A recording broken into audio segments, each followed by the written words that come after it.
Olá, boa tarde a todos. Sou Denis Ventura Bittencourt e mais um Denis Ventura Entrevista. São exatamente 15 horas e 37 minutos, uma tarde ensolarada, né? Ainda o tempo ficando ameno, mas as temperaturas elevadíssimas, inclusive. Mas a gente segue com informação de qualidade, porque é este o processo principal que se faz mister aqui no Grupo Jornal de Comunicação, que é uma empresa presidida por José Arinaldo de Oliveira Filho.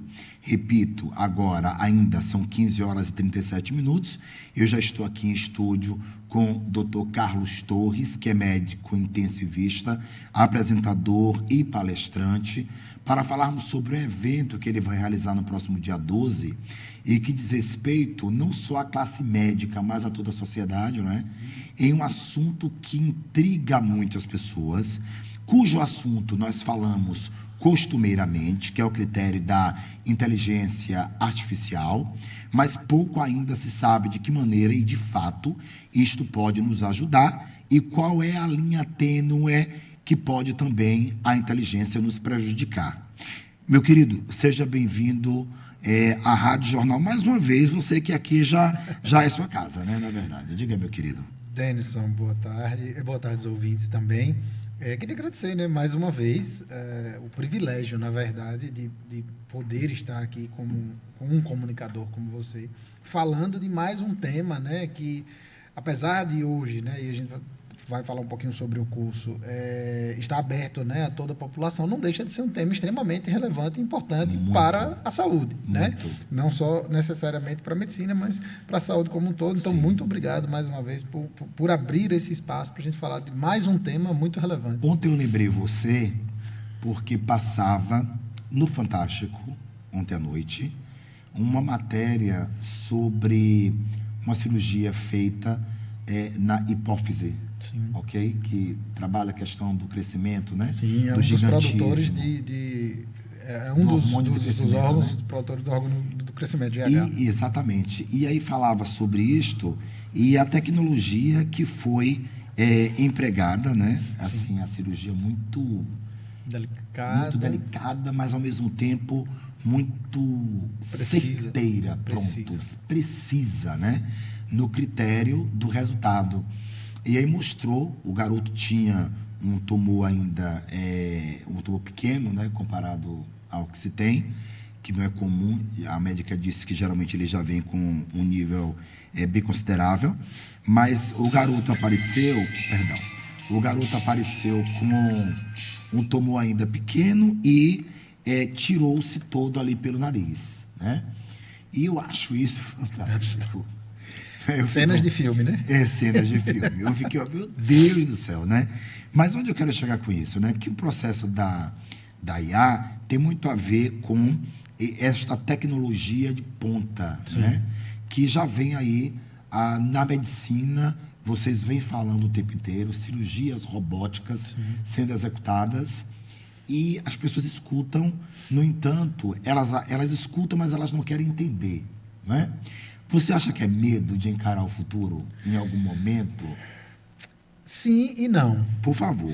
Eu acho que a gente ainda tem e a gente discutiu muito isso no podcast lá, né? Que você foi convidado. 1h30 estive com ele semana passada. E se tivesse mais 10 horas, a gente continuaria conversando. Muito obrigado pelo convite. Mas eu acho que talvez o maior pavor ainda seja em relação ao desconhecido, né? A gente comumente falando, isso é um instinto, primitivo. A gente tem medo daquilo que desconhece, né? Então você não entra numa caverna escura porque você não sabe o que vai encontrar.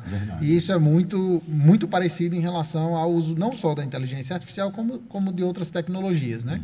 Você falou aí, por exemplo, do emprego da cirurgia robótica, e a cirurgia robótica ela não é mais uma novidade. A cirurgia robótica, e a gente sempre fala isso, né? O Brasil, né, genericamente falando, claro, não estou falando aqui dos grandes centros, tem uma saúde que ela é atrasada em relação ao desenvolvimento mundial. E Sergipe tem um pouco a mais que isso, né?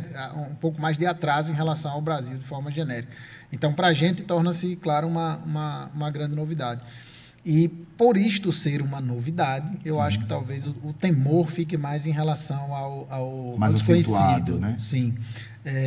Dentro da inteligência artificial, os Estados Unidos, naturalmente, está muito mais avançado no uso, já tem legislação para isso, tem vários hospitais usando, e eles desenvolveram um modelo que é o XA, né, que é o modelo de explicabilidade da inteligência artificial, para tentar diminuir um pouco isso. Porque todo mundo pensa assim, a inteligência artificial, vou perguntar coisa mais difícil lá, ele vai me entregar. Sim. E como é que ele chegou àquela resposta, né? A gente disse que isso é a teoria da caixa preta. Ele tem uma caixa preta cheia de informação, e você puxa uma informação e não sabe por que veio. Sim. Então, eles desenvolveram esse modelo para tentar explicar isso. E talvez, com isso, diminuir um pouco esse pavor do desconhecido, né? Você, como médico, sempre faz aí a consonância entre a medicina e a inteligência artificial ligado ao processo de saúde. Semana retrasada, Bill Gates, né, declarou que 2 profissões seriam substituídas pela inteligência artificial. Uma delas, a medicina, né?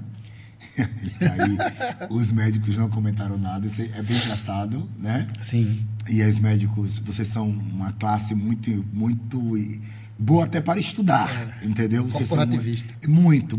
E aí, abafaram o assunto, né? Não se discutiu muito sobre o fato, não viu muitos médicos comentando sobre isto, professores também não, né? Enfim, que segundo o Bill, as 2 profissões que podem ser substituídas. Eu diria a você até que ponto esta inteligência, ela de fato pode ser prejudicial à manutenção dos médicos em seus postos de trabalho. Primeira pergunta. E um subquestionamento agora. Diante da medicina, quais os profissionais que ficarão ou não? Porque ele não falou em extinção, né? Sim. Você substitui aquele que não avança, mas no seu universo, né, é um perigo real? Você mensura a percentagem? E se sim, quem é que pode ainda sobreviver diante de uma declaração bombástica, na verdade? Bombástica. Né? E tem várias outras. Na verdade, eu acho que hoje qualquer declaração acerca da inteligência artificial, ela tem que ser, digamos assim, contextualizada sempre, né? Sim. Eu preciso trazer sempre e fazer o paralelo de que ela é baseada na minha opinião e etc, etc. Porque, assim, existem muitos estudos, né? E não são novos. Eu estava falando do desconhecido aí, mas é porque, como a gente desconhece, a gente termina não estudando. Mas só para você ter uma ideia, não sei se você conhece, Isaac Asimov, né? Que é um grande literário de ficção científica, e para você ter uma ideia, ele escreveu um coletivo de contos chamado Eu, Robô. Inclusive, apesar de ter o nome do filme, não tem nada a ver uma coisa com a outra.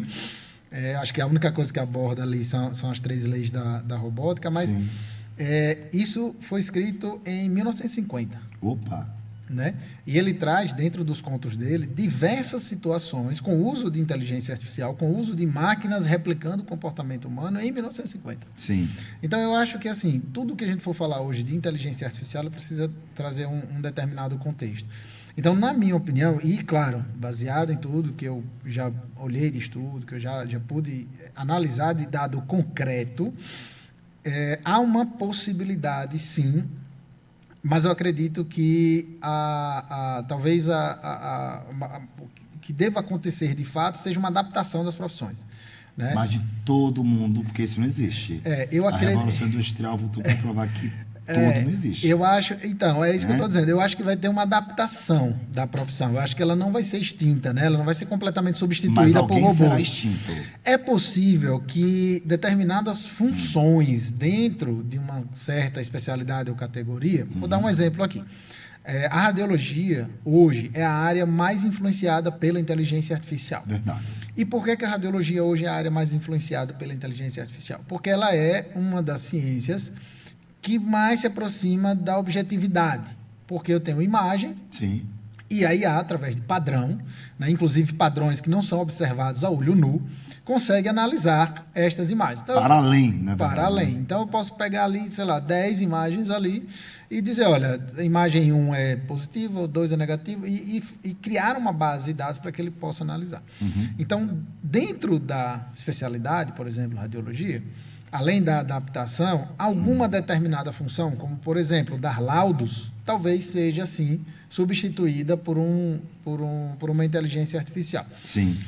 Atualmente, o que se discute muito, e muito disso se baseia na legislação atual, é que não há a possibilidade de se haver o uso da inteligência artificial na medicina, na saúde, sem supervisão.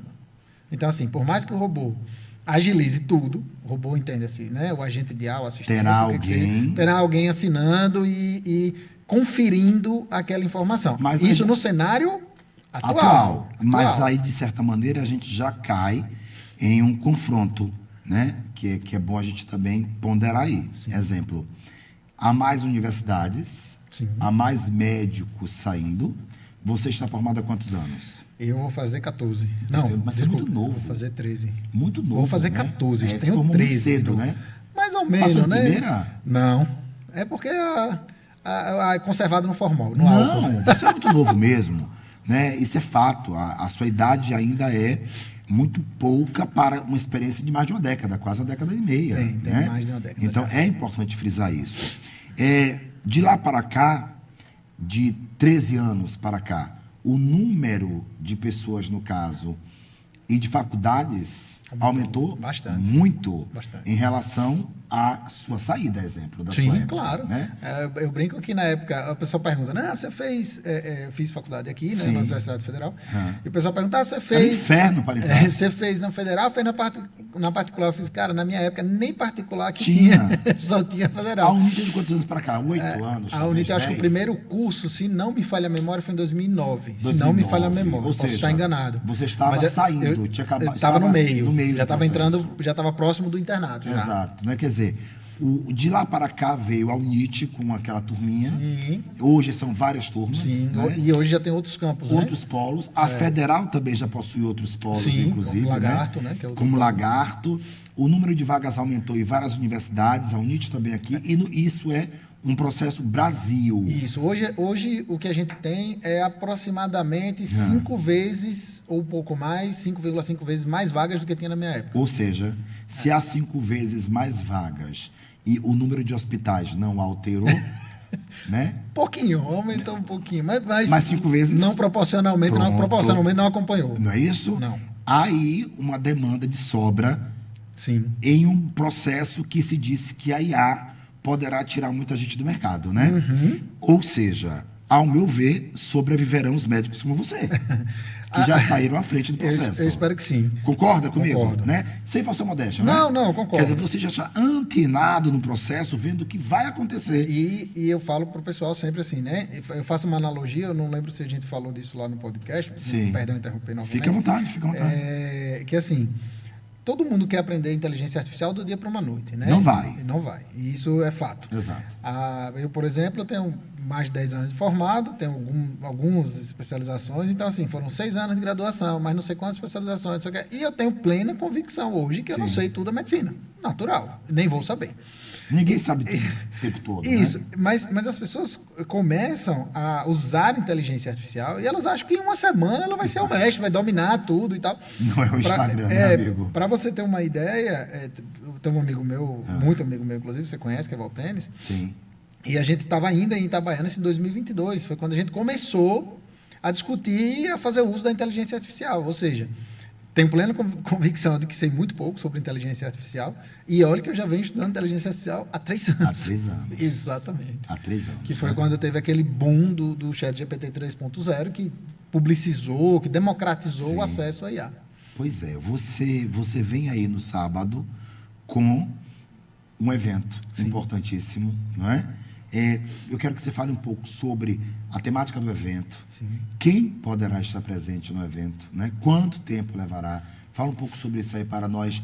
Escutem todos agora, tá? E é de todas as áreas, né? Sim. De todas as áreas, né? Porque é um assunto que...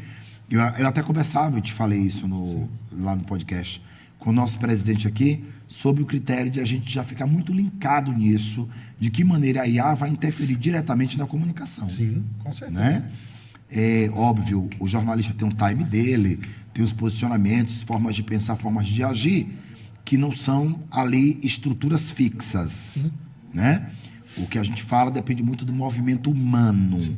Mas óbvio, que eu volto a dizer também, nem todo mundo vai escapar. Sim. Né? Então, me fala um pouco desta sua intenção, né? Inclusive de partilhar Sim. esse seu estudo sobre com as várias áreas aí da sociedade. Eu vou fazer um paralelo, uma contextualização bem rápida, que foi o seguinte: ano passado, num desses vários cursos aí que a gente andou fazendo de inteligência artificial, a gente fez um curso em que a gente percebeu que era uma imersão, né? Era um curso de 2 dias, mas o dia todo ali, e a gente percebeu que dentro daquele espaço de aprendizado ali, a gente tinha uma variação de conhecimento sobre inteligência artificial que era muito grande.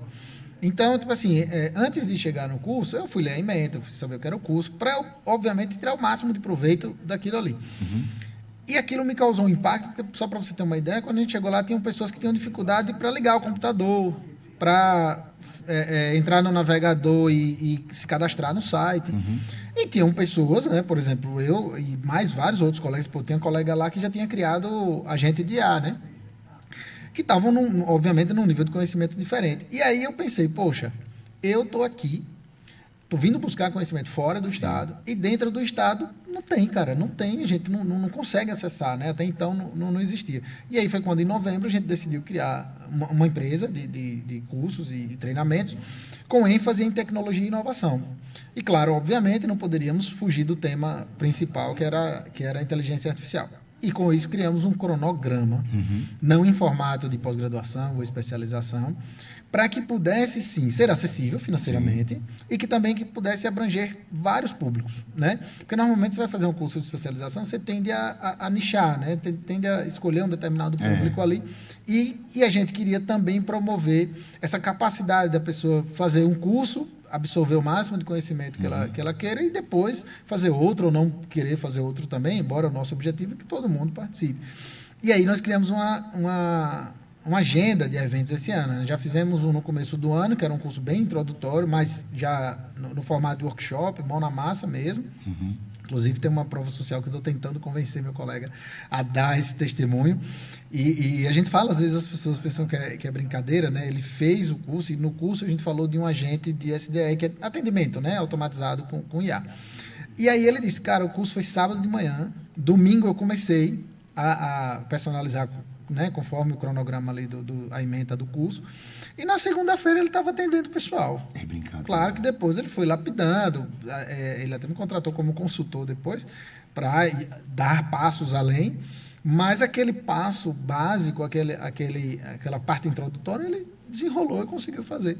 E esse é o nosso objetivo, né? Fazer com que as pessoas enxerguem IA de uma forma que não apenas para um fim específico, né? Mas é como eu falei, ela lá no episódio que você estava, né? Ela vai mudar nossa forma de se relacionar, ela vai mudar nossa forma de trabalhar. Vou dar um exemplo aqui, por exemplo, para a comunicação. Vocês estão aqui, vocês vão subir matéria, vocês precisam de colocar uma legenda. E aí, claro, você tem um designer, você tem alguém que está ali, pega o vídeo, vai botar a legenda, e eu digo que em 1 minuto, né, eu posso pegar um vídeo aí de 5 minutos, 10 minutos e colocar uma legenda automática da cor que eu quero, do formato que eu quero, com pontuação. Claro. Dando os comandos necessários. Dando os comandos necessários e, ao final, vou passar pelo processo de revisão, né? Às vezes, alguma palavra, principalmente quando ele está em um idioma, ele tem dificuldade de variar para outro. Certo. Então, se você estiver falando em português e usar palavras em inglês, ele vai ter alguma dificuldade em captar. Porque tem a adaptação da gramática. Isso, e vice-versa. Então, se você estiver falando em inglês, ele vai usar como língua nativa. Fala, né? Mas é possível, né? E claro isso é um processo repetitivo, que eu tenho certeza que muito provavelmente vocês devem fazer bastante. Exato. Outro, eliminar ruído de áudio. Né? Você vai fazer uma gravação ambiente e tal, tem um ruído, tem alguma coisa. Você pode fazer isso com IA também. Então, alguém pode esperar que é para fazer. Desculpe, eu que é ao vivo também. Ao vivo é sempre assim. Cara, tomou um susto agora, vai entender. Que é para fazer depois do encontro do Dr. Carlos com o Dr. Marcelo Pan, viu? Na saída, viu, meu bem? E aí, são esses processos que não necessariamente são do seu nicho, mas são processos, são tarefas repetitivas. Exato. Que com essa agilidade, com essa celeridade, com essa otimização, você vai ganhar tempo para fazer, por exemplo, muitas outras coisas. Vou dar um exemplo aqui. De repente, né, dentro da sua construção, eu digo porque eu tenho esse sonho, um dia eu vou escrever um livro. Ainda não escrevi, mas eu Ótimo. tenho esse sonho. Mas de Vai, repente, vai. Denison quer escrever um livro, Sim. mas está sem tempo. Né? Como é que o Denison vai... o cara dá entrevista de manhã, de tarde, de noite, podcast, aí é convidado para outro podcast. Como é que ele vai conseguir tempo? De repente, talvez automatizando tarefas que não necessariamente precisam do seu intelecto, da sua criatividade, da sua atenção, porque são tarefas repetitivas. Agora, aí tem uma coisa que é importante também, né? Que seja utilizado o processo, mas que já existem, né, os ghostwriters, né? Sim, sim. Né? Que são os escritores fantasmas, de pessoas que têm uma história de vida brilhante, gostariam de escrever, e aí eles contratam alguém para escrever e o nome da pessoa não sai, Sim. e o livro sai. Ele né? sai. Que eu acho uma puta sacanagem, né? É como se você estivesse literalmente roubando ali o processo de criação do outro. Mas tudo bem, tá? Tem dinheiro no meio, vamos embora. Eu acredito só que a gente tem que ter, na comunicação, é interessante isso, ou na criação de um livro, né? Sim. Não, Mas, eu falo para você criar o livro. Exato. Não com a IA. Não, exato, perdão. Para criar o livro, né? Ou escrever, né? Que você falou, no processo de escrita. Eu acho que é importante, sim, 2 minutos, né? É importante, sim, mas, ao mesmo tempo, é preciso averiguar para não perder essa questão também de uma sociedade que fica muito sabida tecnologicamente e perde um pouco da alma. É como amar robô, né, Amado? A gente fala, e já tem gente que está amando. A gente fala que não necessariamente a pessoa vai ficar mais inteligente, né? Exato. Inclusive, há uma corrente que defende a desaprendizagem contínua do uso da IA, porque ela tem uma forte tendência de deixar as pessoas preguiçosas. Não tenho a menor dúvida disso. Agora, então, é por isso que é preciso que o ser humano tenha sacada, esse intermédio. Olha, se eu tenho facilidade de escrever, sou um escritor, então, eu vou colocar minha alma no livro. Né? Se eu tenho experiências de vida, se eu tenho experiências de vida, mas eu não consigo, eu tenho consciência que eu tenho que recorrer à IA. Né? Eu acho que esse equilíbrio parte mais da pessoa do que do próprio sistema. Com certeza. Convide todos aí, por gentileza. Então, isso é maravilhoso. Obrigado pela oportunidade. Queria fazer o convite aqui todo mundo, dia 12/4, no Conviva Cowork, na rua Riachuelo.